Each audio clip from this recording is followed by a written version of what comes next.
got yelled at last time. We were like, I don't think that guy's wearing a gun. I am. Okay, I have my gun with me. You need me to hold it for you? Sure. I trust you, Drew. Don Knotts of TV reporters. Goodness gracious. Is this the safety? Oh, yeah, you're good to go. Thank you. All right, you all let me know when you're set.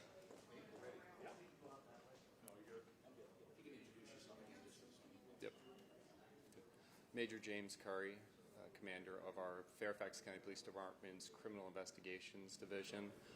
So we're coming to you today to share a series of burglaries in the Centreville area off of Paddington Lane, where there are 4 cases, 3 burglaries, 1 suspicious event, that we all believe are connected at this point in time.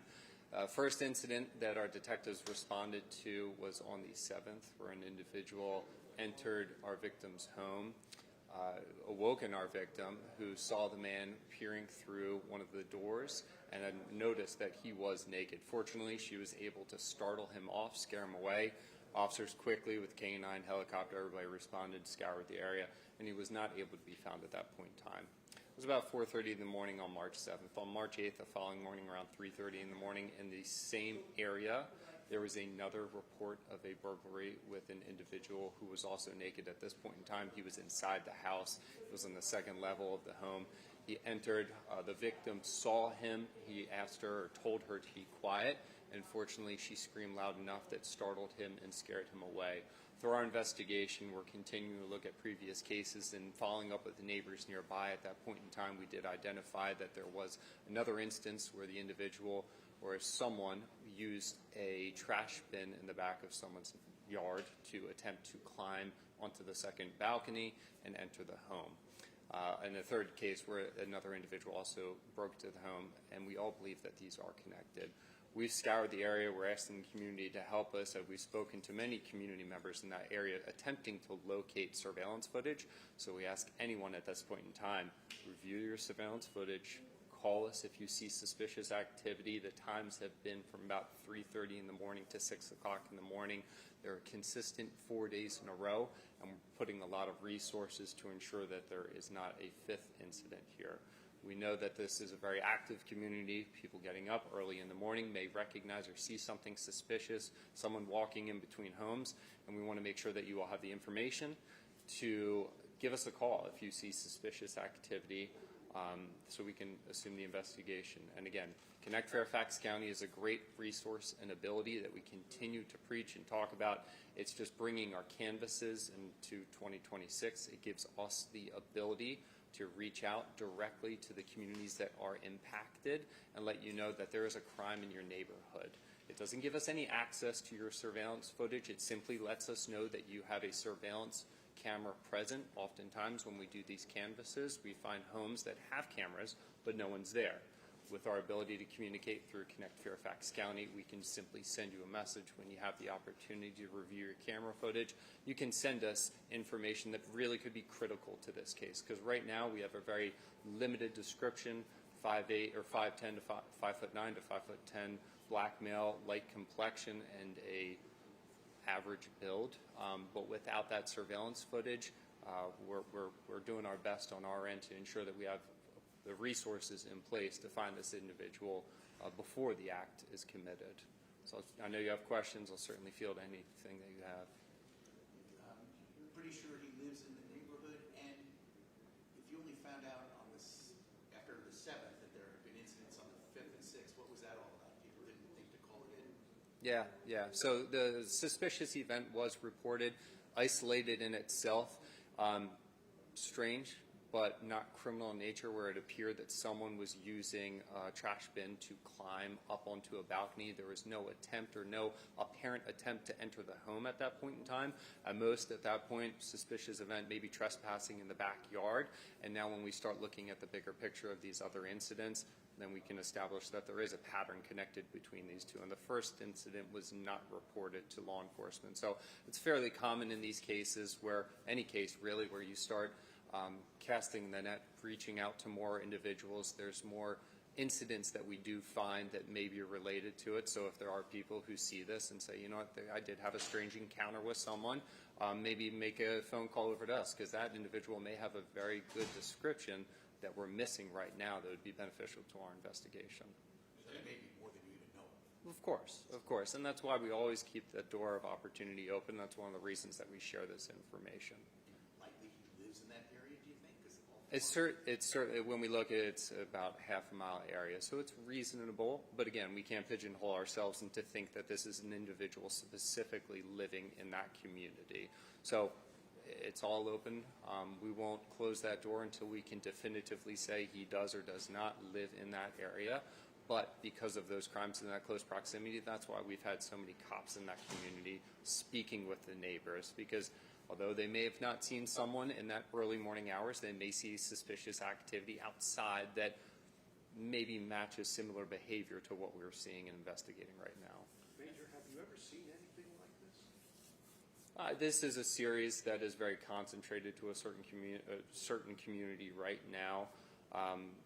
It's what our detectives do. They look for patterns, they look for trends, and they're relentless in finding out who's responsible. So I have no doubt that they'll be able to do exactly what they've done many times before, get a good resolution, and hold this person accountable for their actions. Well, it sounds like in one of these cases, the victim did have a face-to-face encounter with the suspect.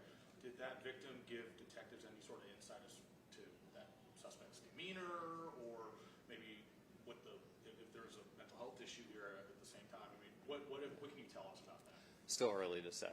I think intent is one of the questions that always gets asked, and there's one person who knows his intent. Unfortunately, the intent beyond breaking into a home and undressing oneself has ended there, and we're not interested in seeing what additional intent this individual might have inside those homes, and that's why we're sharing this information. That's why we're putting a lot of our resources in place to get this guy and make sure it doesn't happen again. And it sounds like that was a pretty quick encounter. Did you get an idea of how long was that? Seconds?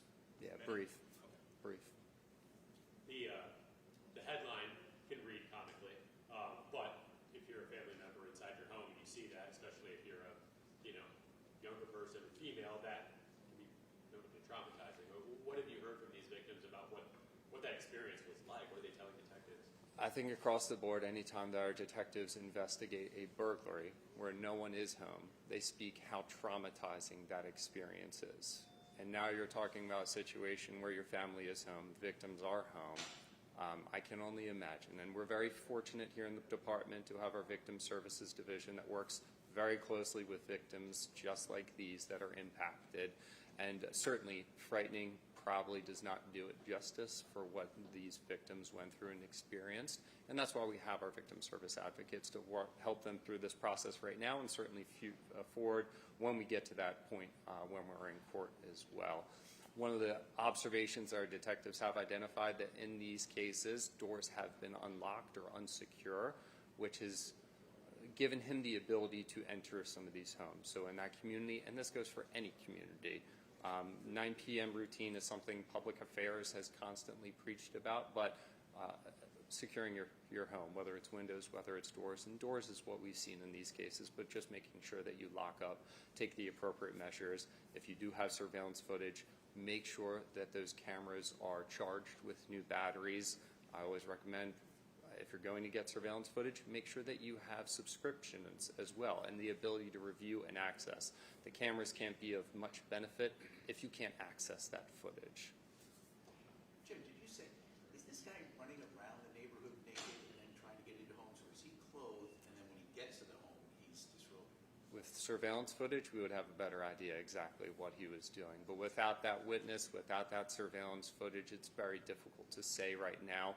We believe that he is clothed prior to going into the homes, but that's for one specific instance. So the other instances, it's still undetermined. And how many cases is he confirmed to have been made? It sounds like at least 2.